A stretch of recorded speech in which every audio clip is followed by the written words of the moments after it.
Hi everyone, you're watching the virtual AMICUS and I'm Jay Lodha. So first of all, wishing all the viewers a very happy, healthy and prosperous Diwali. May this glittering festival of lights illuminate your life with sheer joy, pure bliss, peace and success. So wish you all once again a very, very happy Diwali. So today's topic for discussion would be on media and entertainment law, basics and practice area, and we'll be covering as to what media law is all about and how has COVID affected these media laws. How does a career look like for a student who wants to pursue one in the field of media entertainment law? What do we exactly mean by media and entertainment law? How is it related to the film industry and etc. and etc. So today we've organized a special Q&A segment, and joining us today is a very special speaker. We have with us Miss Khushboo Jhunjhunwala, who's working at Ketan & Company. She joins us from Bombay. And just to give you all a brief introduction about her amicus for today's session, she graduated from Government Law College in 2019 with a BLS LLB degree. She has been working with Ketan & Company, Mumbai's IP team, since 2018. And she specializes in IP, media, and entertainment laws with a special focus on dispute resolution. She has extensively handled disparagement comparative advertisement matters. She has advised and presented various FMCGs, media houses, and celebrities, companies, production houses on various issues and disputes pertaining to this field. So thank you so much, Ms. Jhunjhunwala, for taking out time. It's a very auspicious occasion for everybody. And I hope you celebrated Diwali with lots and lots of lights. So anything that you wish to say as an opening remark before we start with our segment? I'm glad to be a part of this segment, especially for Diwali. And it's a pleasure to be speaking to everyone. Fantastic. I think let's quickly start with our segment. So question number one, what is media law? Okay, so media law is a bundle of laws that, simply put it, it's any law that touches any form of communication to the public. Examples would be the Copyright Law, the Trademark Law, Consumer Protection Act, the IT Act, Cinematographic Act, even guidelines by Advertisement Standards Council of India, although they are not law in that sense. But all these laws, collectively comprise of the bundle that is called media laws. Any mode of communication, be it social media, print media, television, radio, films, all these forms of communication have something to do with media law. All right. So question number two, are the day-to-day advertisements that we see also governed by any of these laws? Of course. So advertisements have to comply with all types of laws, that are applicable to them. For example, an advertisement should not violate anyone's copyright. It should not make use of anyone's film or a part of a film or anyone's artistic work or literary work, or basically it should not violate anyone's copyright. It should not make use of anyone's trademark. It needs to comply with the Consumer Protection Act. Broadly speaking, that act says that an advertisement should not be misleading to the consumer. Now, even influencer marketing, which is the new age marketing tool, comes under the Consumer Protection Act. So even influencers on digital media have to ensure that ads that they post on their accounts are not misleading, so to say. The Advertising Standards Council of India has notified some guidelines which make it mandatory for influencers to mark or label their paid promotions as paid promotions, so that the consumers know that in fact these are paid promotions. And such labels should be in unmissable words. It's not like you can hide it somewhere in your post or in your hashtags, right? And ASCII does not have the force of the law yet. It's a guideline, but courts in India have from time to time acknowledged ASCII and recognized ASCII, and it's basically followed as an industry-wide practice. So of course, all ads that we see today have to comply with all these laws. Fantastic. So how do you think has COVID-19 impacted or affected media laws? I think, like I said, media law is broadly law touching content. And with COVID, content consumption has increased many-fold. Content consumption and the manner of consumption, especially after the lockdown, theaters have been shut for the longest time. So OTT platforms have become our primary source of content consumption. So I think, in my view, the greatest impact of COVID would be on OTT regulation. Earlier, these platforms were free to post anything that they like. There was no regulation. I think from 2020 onwards, there were two broad codes of self-regulation that these industry bodies were adopting. There were broadly two self-regulation codes which these OTT platforms were adhering to. Now, the Digital Ethics Code has been notified by the ministry under the IT Act. And now all OTT platforms have to mandatorily abide by that code.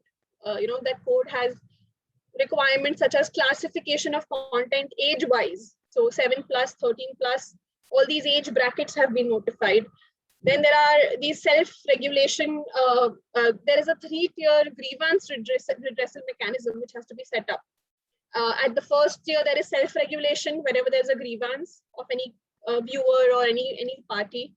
And the final tier has oversight by the Ministry of Information and Broadcasting. So now the government has certain amount of control over the content that will go out on these OTT platforms. So with increase in consumption, I think the biggest impact has been on these OTT platform regulations. All right. So for students who are interested, by students I'm referring to law students who wish to pursue a career in this field. So if you could tell us how does a career look like in the field of media and entertainment law? A career in media law would broadly have two legs. The first would be a firm practice where you work with a law firm which practices IP and media laws. The second would be an in-house role where you work with these production houses, these advertisement agencies, these media houses, even these companies brands and companies that release advertisements or communicate with the public in that manner, or even as celebrity legal managers. This is broadly the two divisions of roles that are there in this practice. Now, in-house practice would basically entail compliance with all laws before any content goes out or before any deals are made, mostly agreements and film deals and celebrity deals. Whereas a firm practice would focus more on enforcement, litigation, protecting your client's work against third-party actions or taking action against third parties which violate your client's work. There's general advisory also. And then there are some firms who also, help in film deals and contracts and advise in those things. And then you get to do that as well. So I think both these aspects collectively form, the media law practice. And I think both are very important for a full understanding of the subject. And for example, if a student is interested in media law, so how does he or she approach this as a career in their practice? Like I said, both practice areas are important to know before you make a choice as to what you want to do and where you want to head. So internships are, I think, extremely important in law school. When you pick your internships, diversify and tap both types of roles so that you know how they function. And more importantly, you know what you like to do. And eventually, when you have had a good number of internships in both roles, you will know what you want to do. I think consistency is the key. And that's why long-term internships, I always feel, are extremely essential, are very important, and are best if you want to learn properly. When you give some time to an internship, it always helps you learn more. So I think by a final year, the target should be, or the goal should be, to be able to intern at a place where you eventually want to work in, because that gives you a feel of your workplace also before you join, and it helps your employer also gauge your work, your skills, and accordingly helps them entrust more responsibilities to you. So I think building that stairway through internships and understanding the law is the key. I think you're right there, because unfortunately it is not a part of the academic curriculum in so many law schools. So I think internship is the only way to identify your passion or your interest in this field, if at all you get an opportunity to work. So I think I'm at peace with whatever you said there. And lastly, any other parting words for a successful practice in the field of media and entertainment law through your experiences, if you could narrate? I think 20-30 minutes is very less time to cover everything about this field, but broadly, I think if you enjoy what you do, you will grow eventually. And that's true for any kind of work, but this is a field which is not highly remunerating, like a corporate law field. So one has to be patient and consistent and give it some time. It's a niche and it's a growing field and it's slowly picking up. So you have to really like what you do to be able to sustain in this field. And I think I really believe that if you're enjoying your work, success will follow, and everything else, money, success, fame, everything follows. So just keep at it and make sure you enjoy your work and do what you like. Absolutely there. So thank you so much, Ms. Jhunjhunwala, for this really very insightful session. I really like it when a session is short, to the point, precise, and in a Q&A format. So thank you so much for cooperating to that extent. And to all the viewers who are watching, Mrs. Jhunjhunwala's email is k.jhunjhunwala07@gmail.com, which I will also mention it in the comment section on the channel itself. And if anybody wants to reach out to her for any discussion or any query clarification or any of the concepts, in any of the doubts that if you still have, feel free to reach out to her on that email that will be mentioned. Otherwise, you can simply write to us. We'll be more than happy to forward the same to our amicus for today's session. So once again, wish you a very, very happy Diwali. Thank you for taking out time. And to all the viewers, once again, I hope it has turned out to be a safe Diwali. And please remember, it's a festival of lights and it's not a festival of cacophony. So make sure that you're only lighting lights on Diwali. And wish you all the very best in your future endeavors.